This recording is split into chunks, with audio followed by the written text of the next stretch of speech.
Le sorbier des oiseleurs, Sorbus ocuparia, fait partie de la famille des rosacées. Il est originaire d'Europe et d'Asie occidentale et il pousse principalement dans les forêts claires, les haies et les bords de chemin. Il préfère les sols bien drainés et légèrement acides. C'est un petit arbre qui mesure entre 5 et 10 mètres de hauteur. Il a un port élancé et il est souvent légèrement penché. C'est aussi un arbre rustique qui ne craint ni le froid ni les sols pauvres et qui est capable de résister à des conditions très difficiles. Il peut vivre jusqu'à 120 ans. L'écorce est grise à brun clair, elle est lisse chez les jeunes sujets et elle devient légèrement crevassée ensuite. Elle se couvre d'ailleurs parfois de lenticelles blanches avec l'âge. Les rameaux sont fins, parfois rougeâtres, avec des bourgeons noirs et poilus.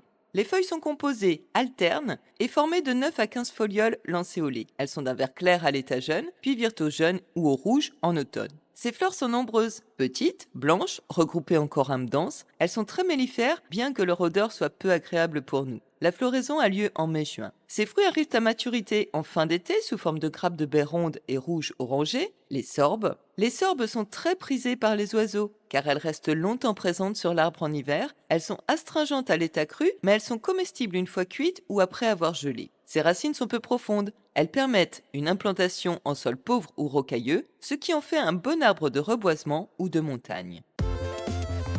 Dans l'Antiquité, les anciens Grecs et Romains utilisaient le sorbier des oiseleurs pour les propriétés